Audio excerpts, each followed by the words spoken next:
জামাতে ইসলামের ছাত্র সংগঠন ছাত্রদলকে বলে যে আমরা ছাত্রদলের মধ্যে নিষিদ্ধ ছাত্রলীগের প্রতিচ্ছবি দেখছি।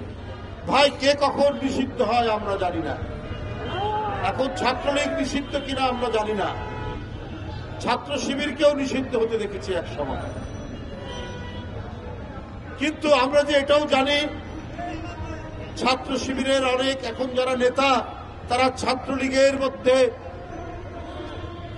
অবস্থান করে ছাত্রলীগের অনেক পদ পদবি পেয়েছেন। অনেকে ছাত্র শিবিরকে বলে গুপ্ত ছাত্রলীগ। এর উত্তর কি করে দেবেন? এর তো অনেক প্রমাণ, অনেক নাম, অনেক তালিকা আমাদের কাছে আছে।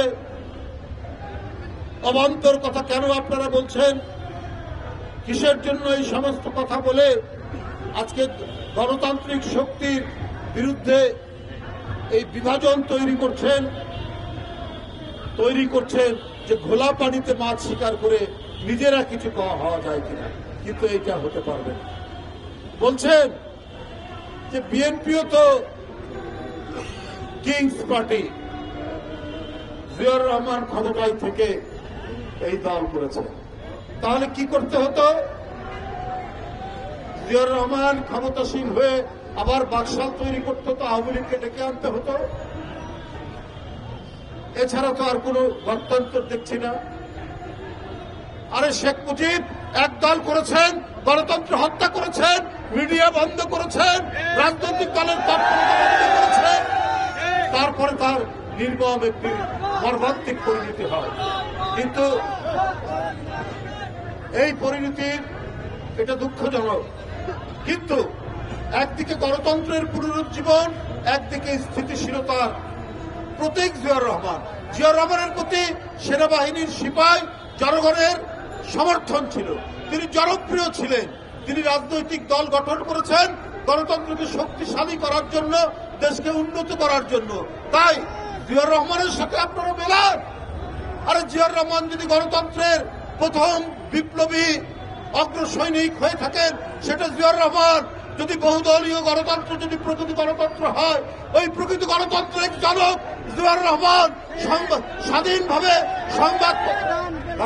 স্বাধীনভাবে সংবাদপত্র পাঠ করা যদি গণতন্ত্রের অপরিহার্য শর্ত হয়, তাহলে সেই শর্তের মহানায়ক জিয়াউর রহমান। তিনি এই শর্তগুলো পূরণ করেছে। তার উদারতার কারণে যারা ৭১-এর পরবর্তী পর্যায়ে নিষিদ্ধ ছিলেন তারা রাজনীতি করার সুযোগ পেয়েছে। আর আমরা দেখেছি এই রাজনৈতিক দলটি যখনই সুযোগ পেয়েছে বিএনপিকে পেছন থেকে ছুরিকাঘাত করার চেষ্টা করছে। এটা আমরা প্রতিনিয়ত প্রতি সময় আমরা দেখছি। তাই বন্ধুরা আমার, আমি একটি কথা বলতে চাই, এই দেশ থেকে যেমন ইসলামী সংস্কৃতি, কালচার, আল্লাহর প্রতি বিশ্বাস, এটাকে যেমন মুছে দেওয়া যাবে না, যেটা শেখ হাসিনা করেছেন, বারবার চেষ্টা করেছেন ইসলামিক কালচার, মুসলিম সংস্কৃতি এবং আল্লাহর উপর বিশ্বাস, যেটা জিয়াউর রহমান সংবিধানে নিয়ে এসেছিলেন, শেখ হাসিনা চেষ্টা করেছেন নানাভাবেই এটা মুছে ফেলা।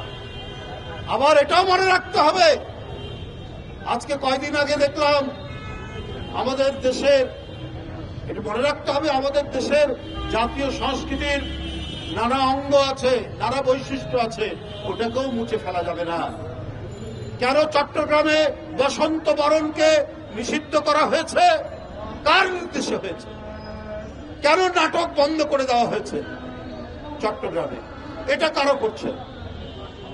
আমাদের মাটি হচ্ছে প্রত্যেকটি ধর্মের সমন্বয়ের মাটি। সবাই তার মত প্রকাশ করবেন, প্রত্যেকটি ধর্ম সম্প্রদায় তার ধর্মের চর্চা করবেন।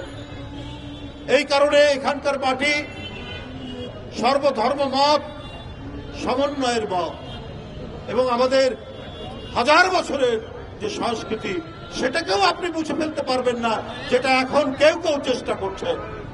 বসন্ত বরণ হতে দেবে না, বিভিন্ন সাংস্কৃতিক অনুষ্ঠান হতে দেবে না, নানা কথা বলে এটাও চলবে না। বন্ধুরা আমার, এইটা খুব পরিকল্পিতভাবে করার চেষ্টা করেছে, হয়নি। যেমন 52 সালে আমাদের বিশ্ববিদ্যালয়ের ছেলেরা আত্মদান করেছে তার মাতৃভাষাকে রক্ষা করার জন্য। ওইটা একটা ছিল সাংস্কৃতিক সংগ্রাম। পাকিস্তানিরা চেষ্টা করেছে উর্দুকে চাপানোর জন্য, এদেশের মানুষ কিন্তু এটা মানেনি।